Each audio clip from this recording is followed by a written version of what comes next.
I was raised in a country with the constitution that comes from Sharia. And I was also raised in a family where my father was a sheikh, which is a higher step than an imam. And my mother was a teacher of Quran. I'm not going to give you too much details about what I went through. I just give you a quick, short version. By age 9, under the law of the country, which is Sharia, I was called a full adult woman. By the time I reached my age 14, I was arrested over 12 times and put in prison. And you need to notice, because I was an adult at that age, there was no juvie, so I was put in prison with real adult criminals. I was lashed over 100 times. I was raped, I don't know how many times. And by the time I reached my age 14, my father decided that I was too much of a troublemaker. So he said, it's time for you to be somebody else's problem. So he sold me to a man. They called it marriage, but later on I learned that I became a child bride. The man who purchased me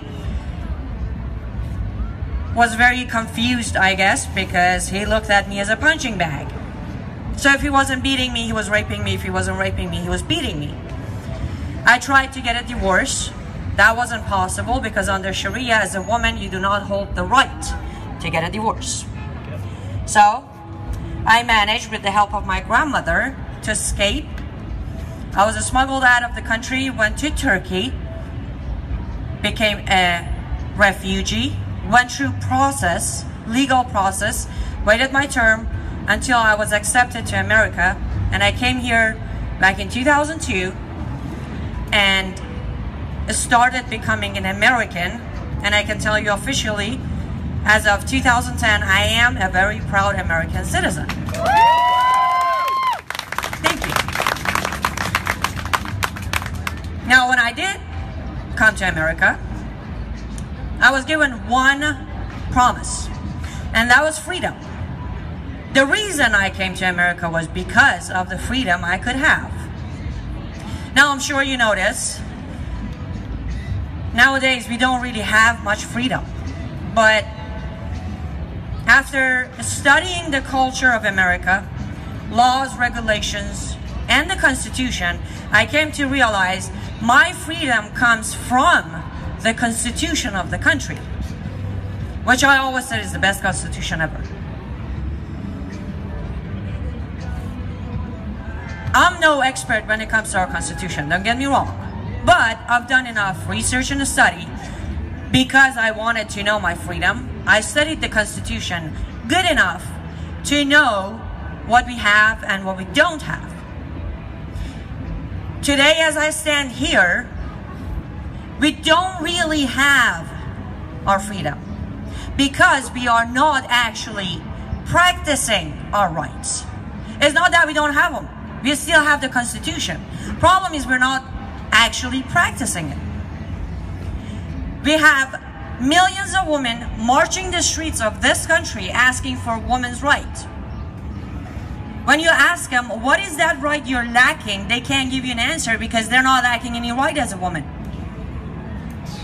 I did. There you go. As a woman, I was considered a half a man, half a person. My testimony wouldn't be considered a testimony unless it was two of me if there was a man testifying against me. At age 9, I was a woman. Right there, children's rights don't even exist. Now, we could say, well, that's another country with different constitution, different law. You know, their problem. It's bad. We feel bad for them, but for their problem. And lucky you, you survived, you came here, you have your freedom. But here's the problem. People I ran from followed me here. They are right here. Now, why do I have a problem with that? Because they're not here to become me. They're not here to be proud American citizen. They are here to destroy our country, get rid of our Constitution, and take away our freedom. And let me tell you why. This isn't because I had a couple of bad experiences with my daddy. No. Here's why. What is our very first amendment? Freedom of religion is the first clause of our First Amendment. Under Islam, if you're not born a Muslim, or if you were born a Muslim and you left Islam, your punishment is death. Right there, freedom of religion don't exist. However, we are letting them practice their so-called religion, where to their eyes, we don't have the right to not be a Muslim. What's the second clause of our First Amendment? Freedom of speech and the press. Under Sharia, if you say anything that is a disrespect to Allah, Muhammad, supreme leader of the country, punishable by death. Here's your freedom of speech. If you want to release an article, you have to go and get actual authorization to publish what you wrote. If it goes against anything of Sharia, you're not going to publish it. If you decide to break the rule and publish it, you can get up to 7 years in prison for doing so. Our First Amendment, we can do what we're doing here, right? Peaceful. Under Sharia, you do not have the right to gather more than 5 people, only men. You cannot gather in one place talking about anything unless it's related to Sharia and approval of Sharia. Again, on the First Amendment, I have the right to petition the government, right? Under Sharia, you do not have the right to question Allah, Muhammad, or Sharia. If you do so, punishment is death. Right there, with one amendment, can anybody here tell me that we can coexist with Sharia? No. And don't take my word for it. Look it up. Read the Quran. Read the Hadith. Read the Sunnah. Look at the Constitution of Islamic countries. All of this is right there. So people are trying to punish her. In this country, based on our Constitution, if you commit a crime, you have the right to a lawyer. Under Sharia, your lawyer can go to prison with you for defending you. Because if a lawyer is defending you, then he is agreeing with you. In this country, you have the right to speedy trial and a jury. Under Sharia, there is no jury, there is no trial. There is an imam who's going to sit there and judge you. And that imam will judge you based on Sharia again. If your punishment is already mentioned in Quran, okay.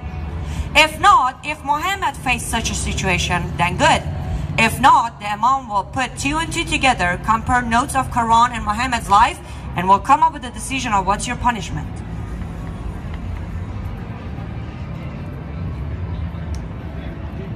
Now, you don't see the real Sharia today because they're not big on numbers yet.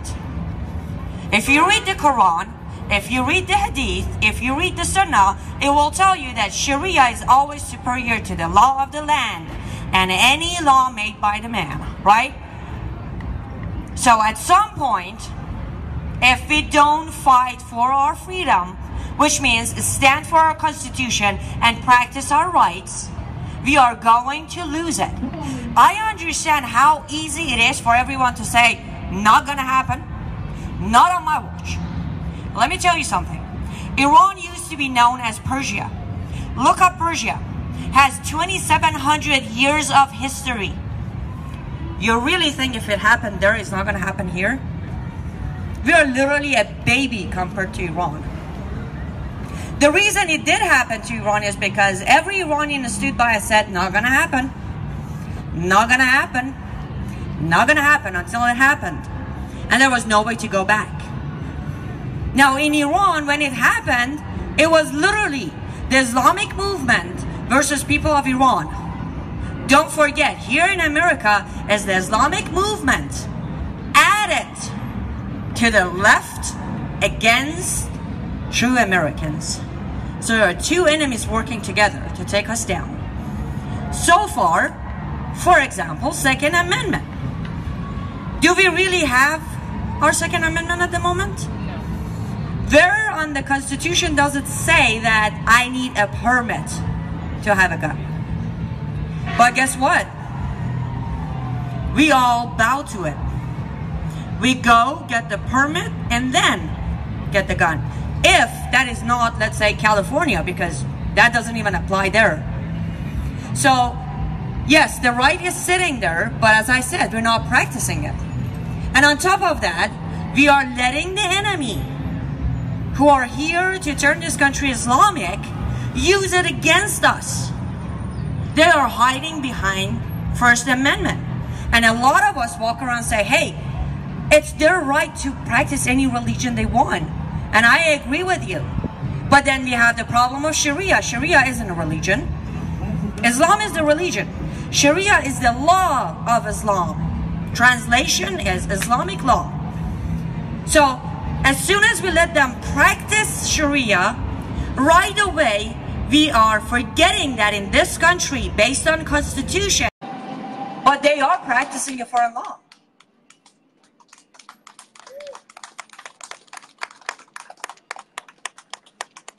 Thank you. So here's where the problem begins. I come from it. I suffered under it. I survived it.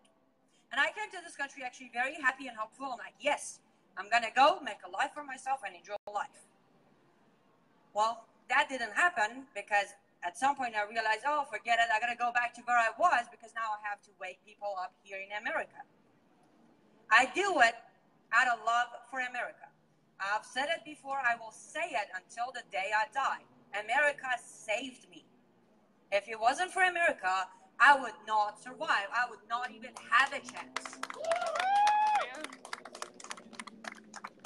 But my question is, do you all think that she deserves to be saved?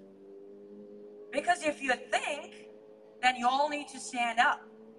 Don't worry about being labeled. I've been called Islamophobe more than count. But here's the deal. Under Islam, I was raped, I was put in prison, I was lashed, I was sold to marriage, I was a sex slave. My fear is not irrational.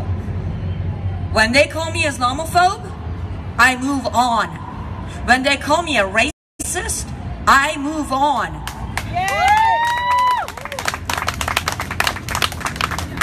Based on freedom of speech, they are free to say whatever they want to say. I actually get criticized a lot because it's like, you're offending them. Well, duh. I have the right to be offensive and you have the right to be offended. I'm practicing my right and you're practicing yours. So this isn't high school. This is a matter of the future of our children. I never want to see any little girl to go through what I did or what millions of little girls are going through in Islamic countries. I'm not doing this because I hate Muslims. No. I do this because I love humanity. Yes.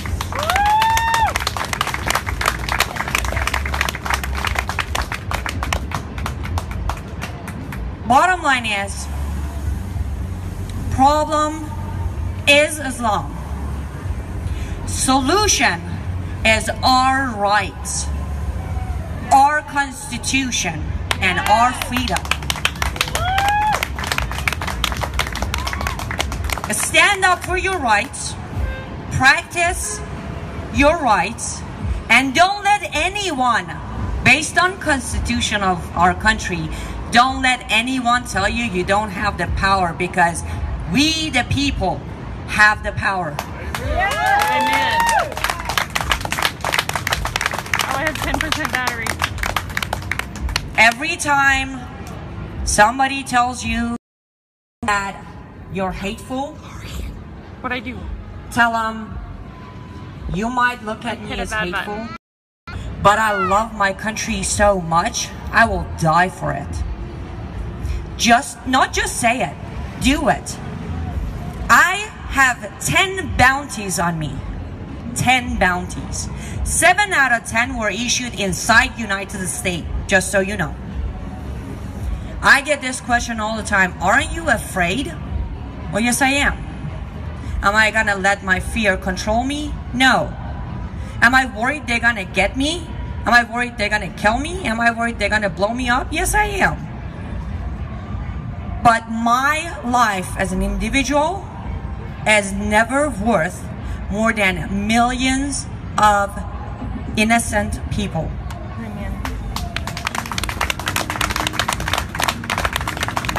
Now imagine if every single one of us would believe in this. Imagine if every single American would stand up and say no. Say, I will not let a foreign law be practiced in my country. I will not let a single woman be killed in name of honor killing. In average, 2,400 honor killings are taking place every year in America. When was the last time you stood up for one of the victims who was killed? And that's where the problem starts. If it isn't in my backyard, it isn't my problem. Listen up. America is your backyard. Yes. Yes. America is your land. America is your blood. Fight for it. Because God forbid if they take over, it's too late, and sitting and regretting it is not going to solve the problem. My people in Iran have been suffering for almost 40 years. Between 2013 and 2017, based on the report of Registered Office of Islamic Republic of Iran, over 178,000 brides were registered under age of 15. Imagine, just imagine, if that was about to happen to your daughters or your granddaughters. Because when they do take over, you're not going to pay the price. I was born after the revolution and I paid the price. So please, when you leave, remember, I am real. Everything that happened to me was real. Thanks to America, I built myself back up. Thanks to our Constitution, I can stand here and talk. Yes.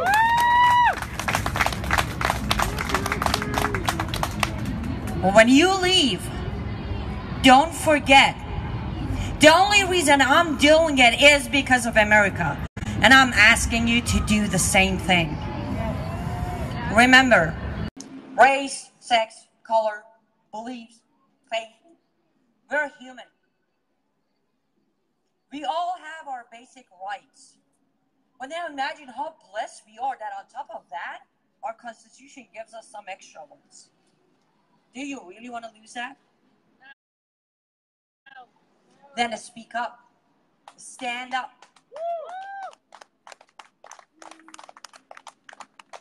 And before I leave, here's the last thing I want to tell you.